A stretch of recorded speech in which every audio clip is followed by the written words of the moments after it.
এই মুহূৰ্তত আমি উপস্থিত আছোঁ ঢিঙৰ আন গাঁৱত আৰু প্ৰথমতে আমি দৰ্শকসকলক ক'ব বিচাৰিছোঁ যে আজিৰ পৰা বিদ্যালয় মহাবিদ্যালয়সমূহ খোলা হৈছে, কিন্তু আজিও অব্যাহত আছে ঢিঙৰ আন গাঁৱত বাঘৰ আতংক। আৰু এই মুহূৰ্তত আমি দৰ্শকসকলক এটা কথা জনাব বিচাৰিছোঁ যে এইবাৰ নগাঁও জিলা বন বিভাগে নতুন উপায় উলিয়াইছে বাঘ ধৰিবলৈ। তেওঁলোকে শিমলু গছৰ ওপৰত উঠি বাঘ ধৰাৰ চেষ্টা কৰিছে। আমি ND24 দৰ্শকসকলক জনাইছোঁ, মোৰ পিছফালে যিদৰে হাবি দেখিছে, এই যিটো ট্ৰেইন আলি গৈছে, এই ট্ৰেইন আলিৰ কাষত থকা যি শিমলু গছ আছে, সেই শিমলু গছৰ ওপৰত উঠি তেওঁলোকে বন বিভাগে বাঘ ধৰিবৰ বাবে বৰ্তমান সময়ত চেষ্টা কৰিছে। আমি ND24 দৰ্শকসকলক পোনপটীয়াকৈ দৃশ্য দেখুৱাইছোঁ, যদি সম্ভৱ হয় কেমেৰা সহযোগীগৰাকীয়ে দেখুৱাব।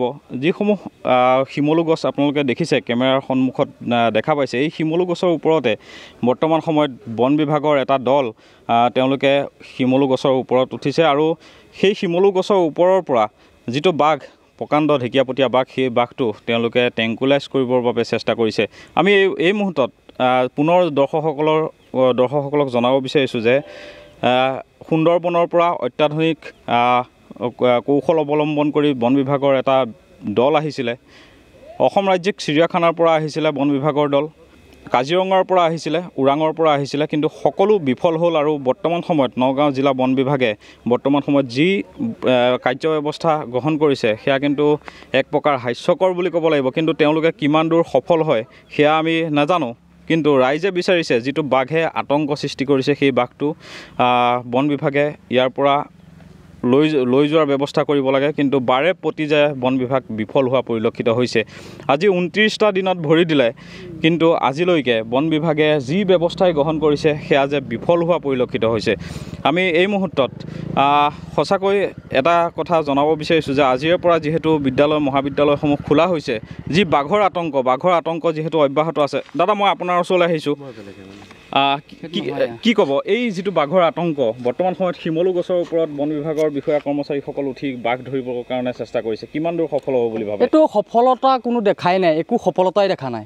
কাৰণ আজি ইয়াত 25 দিনে বাঘৰ আতংক যিটো, এই আতংকত মানে বহুত মানুহৰ খেতি পথাৰৰ পৰা ধৰি মানুহ সুৰক্ষিত, কোনো ছাইডৰ পৰা সুৰক্ষিত নহয়। গতিকে অসম চৰকাৰে এই ব্যাঘ্ৰ বিভাগ এটাই কি কৰি আছে ইয়াত? আজি 25 দিনে এটা বাঘক ইয়াৰ পৰা, এই জংঘলৰ পৰা ট্ৰেংকুলাইজ কৰিব নোৱাৰে, তেওঁলোকে ইয়াৰ পৰা উলিয়াই নিয়াৰ চেষ্টা নকৰে কিয়? তেওঁলোকে কি ভাবি আছে? যিহেতু আজিৰ পৰা বিদ্যালয়সমূহ খোলা হৈছে, এইটোতো আৰু সৰ্বনাশ হৈছে। আজিৰ পৰা স্কুল কলেজ সকলো খোলা হৈছে। স্কুলৰ ল'ৰা ছোৱালীবিলাক আৰু লগত আঁতৰৰ পৰা যিখিনি আহিব মাষ্টৰহঁত, তেওঁলোকৰো বহুত অসুবিধা হৈছে। এতিয়া মানে এইটো মই অসম চৰকাৰৰ ওপৰত বিৰাট ধিক্কাৰ দিছোঁ। কাৰণ কিয় তেওঁলোক ইমান ব্যৰ্থনে? এটা বাঘক যদি তেওঁলোকে বশ কৰিব নোৱাৰে, তেতিয়া এখন অৰণ্যত তেওঁলোকে ইমান বনৰীয়া পানী হিংসুক জন্তুসমূহ কেনেকৈ সুৰক্ষিত? বন্যপ্ৰাণীসমূহ কিমান সুৰক্ষিত বুলি ভাবে এই বিভাগটোক লৈ? মই একো সুৰক্ষিত বুলিয়ে নাভাবোঁ। কাৰণ যিহেতু বন বিভাগ ইয়াত আহি ৰাস্তাই ঘূৰিহে ফুৰিছে, তাৰ উপৰিও JCBতহে সোমাব পাৰে। এনেই মানে কোনো ইমান ধুনীয়াকৈ বাঘটো ট্ৰেংকুলাইজ কৰিব পাৰে, তেওঁলোকৰ যদি বুলেট প্ৰুফ ড্ৰেছ পিন্ধি পেলাই সোমাই যায়। তেনেকুৱা মানুহ এজন কি ব্যৰ্থ মানুহ এজন নাই নেকি? ক্ষমতাশীল মানুহ এজন নাই নেকি? বা তেনেকুৱা ইমান ব্যাঘ্ৰ বিভাগ এটাত কোনো এজন হেৰি নাই নেকি, বিষয়া নাই নেকি? কিন্তু মুখ্যমন্ত্ৰীয়ে কৈছিলে যে উন্নীতকৰণ কৰা হৈছে বন বিভাগক, একো দেখা নাই, তাৰ ফুফুলা স্বৰূপহে দেখি আছোঁ। এতিয়া কি ক'ব যিটো আতংকময় পৰিৱেশ? আতংকময় মোৰ নিজৰে আজি 12 দিন হ'ল মই এবিঘা মাটি বেঙেনা লাটুমা খাই পৰি আছে। মই কৃষক এজন, মানে একেবাৰে গৰীব, তথাপিতো আজি 12 দিনে মই খেতিডৰালৈ যাব পৰা নাই। এতিয়া মানুহ কিছু তালৈ গৈ আছে, কিছুমান গৈছে যদিও বহুত ভয়কৈ গৈ আছে। কিন্তু তেওঁলোকে কৈছে বেঙেনাডৰা নিশ্চয়কৈ, মই কেনেকৈ যাম? মোৰ তাত কোনো সুৰক্ষিত নাই, মই গতিকে খেতিয়ে বাদ দিছোঁ। আৰু ইফালে বহুত খেতি, মোৰ 5 বিঘামান মাটি একে JCBয়ে ধ্বংস কৰি পেলালে। তাৰ কি পাওঁ?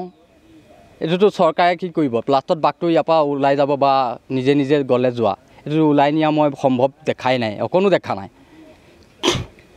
মেঘালয়ৰ পৰা বন বিশেষজ্ঞ আহিছিলে, বহুতৰ পৰা আহিছে, বহুত আমাৰ অসমতো নোৱাৰিলেই বা বাহিৰৰ পৰা বহুত অহা দেখিলোঁ, একো সফলতা দেখা নাই। খালি বাঘটো দূৰেদি দেখি আছে তেওঁলোকে, অন্য একো কোৱা নাই। এতিয়া বৰ্তমান সময়ত নগাঁও বন বিভাগে যিটো ব্যৱস্থা লৈছে, শিমলু গছৰ ওপৰত তেওঁলোকে বাঘ ধৰাৰ যিটো পৰিকল্পনা লৈছে, কিমান দূৰ? বাঘ কি ধৰিব? বাঘটো ধৰিব নোৱাৰে, এইটো মই 100% গেৰাণ্টি দিম। বাঘ ধৰিব নোৱাৰে।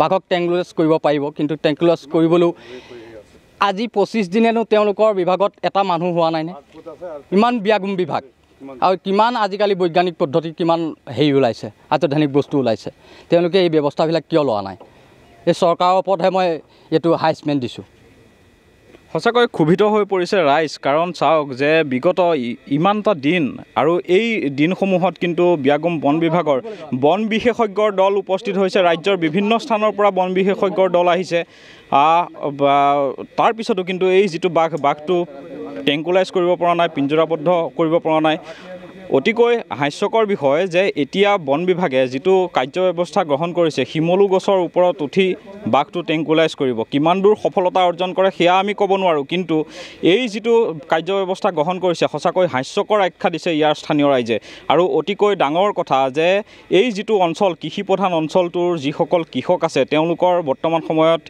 কুলাই পাচিৰে দুখে নধৰা হৈছে কাৰণ তেওঁলোকে এই সময়ছোৱাত মাটি ৰুব পৰা নাই যিসকলে শাক পাচলি খেতি কৰিছিলে সেই শাক পাচলি খেতিসমূহ পথাৰতে গেলি পচি যাবলগীয়া পৰিৱেশৰ সৃষ্টি হৈছে তাৰ পিছতো ব্যাগুম বিভাগটোৰ যে ভূক্ষেপ নাই সেই ছবিখনেই কিন্তু বৰ্তমান সময়ত দেখিবলৈ পোৱা গৈছে